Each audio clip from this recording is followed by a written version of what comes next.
bagaimana yang dimaksud tidur orang yang berpuasa itu ibadah? Mari simak apa yang saya bacakan ini. Baik, bismillahirrahmanirrahim. Assalamualaikum warahmatullahi wabarakatuh.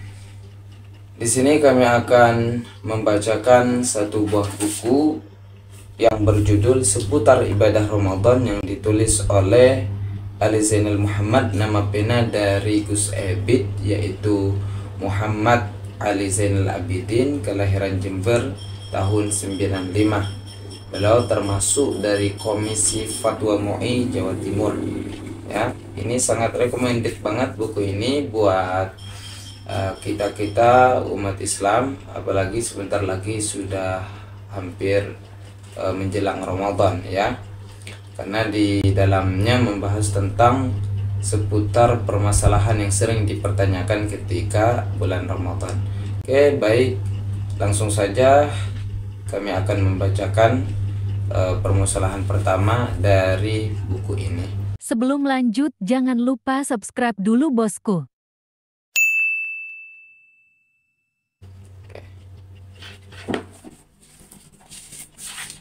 Baik, ya, yang sering kita dengar di masyarakat yaitu tentang tidurnya orang yang berpuasa itu adalah ibadah. Nah, bagaimana yang dimaksud tidur orang yang berpuasa itu ibadah? Mari simak apa yang saya bacakan ini. Maksud tidurnya orang yang berpuasa adalah ibadah.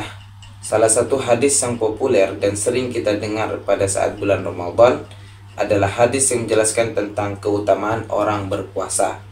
Sampai-sampai tidurnya pun berstatus sebagai ibadah. Berikut redaksi hadis yang menjelaskan tentang hal ini.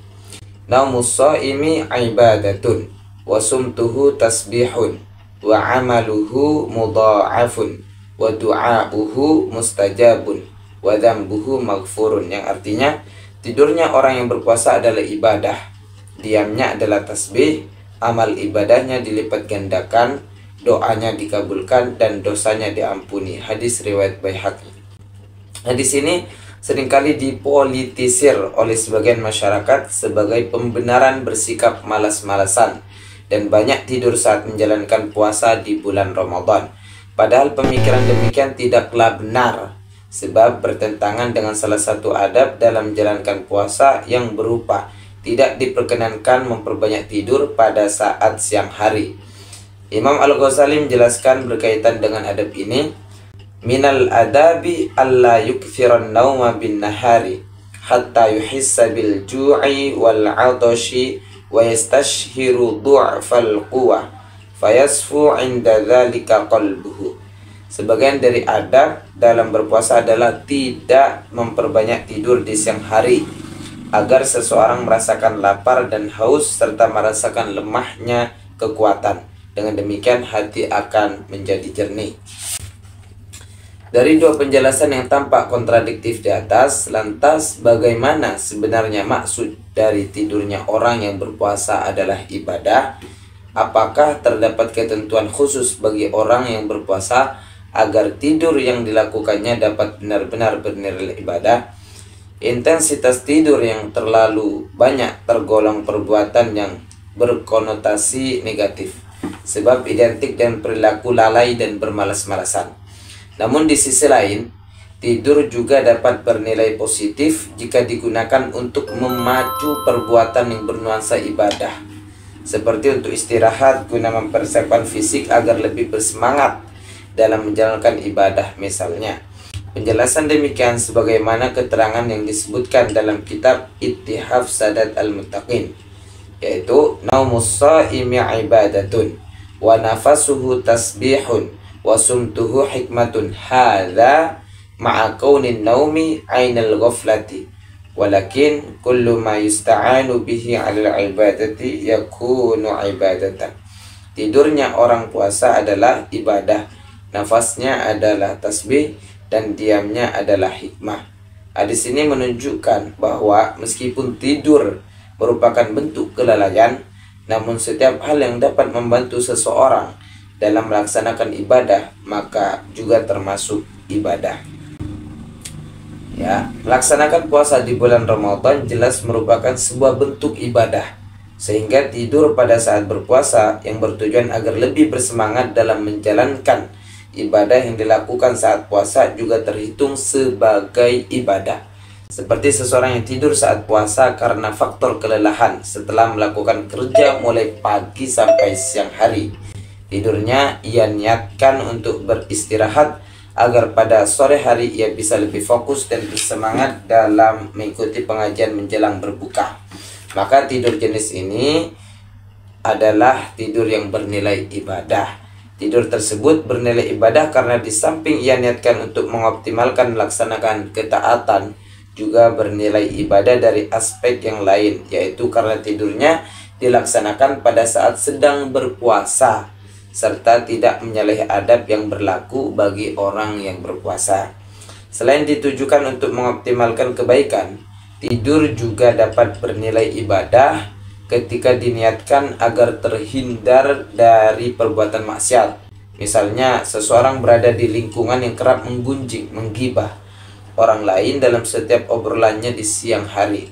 Tidur pada siang hari membuatnya dapat menghindarkan diri dari perbuatan gibah yang biasa dilakukan masyarakat sekitar. Maka tidur dalam konteks ini dapat bernilai ibadah baginya. Meski demikian, fadilah tersebut tidak berlaku tatkala seseorang mengotori puasanya dengan melakukan perbuatan maksiat. Maka bagi orang yang berpuasa tapi tetap melaksanakan maksiat, tidurnya sudah tidak lagi bernilai ibadah. Mengenai hal ini, Ibnu Hajar Al-Haytami menjelaskan, qala Abul Aliyati as-shaimu fi ibadatin ma lam yaghtab ahadan wa in kana naiman ala firashihi fakanat Hafsatu taqul ya habadha ibadatun wa ana naimatun ala firashi. Abu Al-Aliyah berkata, orang yang berpuasa senantiasa dalam ibadah selama tidak menggunjing orang lain, meskipun ia dalam keadaan tidur di ranjangnya. Hafsah pernah mengatakan betapa nikmatnya ibadah, sedangkan aku tidur di ranjang. Hal yang sama juga diungkapkan oleh Syekh Nawawi Al-Bantani, yaitu wahada fi sha'imin lam yukhriq saumahu binahwi ghibatin fannaumu wa in kana 'ainal ghaflati yasiru ibadatan li'annahu yasta'inu bihi 'alal ibadati. Hadisnya, tidurnya orang berpuasa adalah ibadah. Ini berlaku bagi orang berpuasa yang tidak merusak puasanya dengan bermaksiat, misal dengan perbuatan ghibah. Tidur meskipun merupakan bentuk kelalaian, namun akan menjadi ibadah sebab dapat membantu melaksanakan ibadah.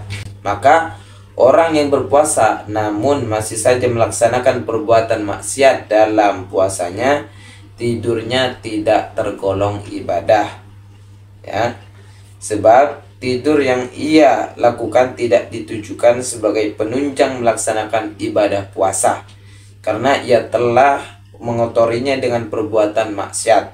Walhasil, tidur pada saat berpuasa dapat disebut sebagai ibadah ketika memenuhi dua kriteria.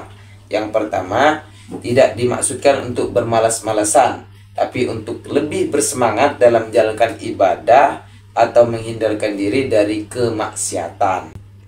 Yang kedua, tidak mencampuri ibadah puasanya dengan melakukan perbuatan maksiat.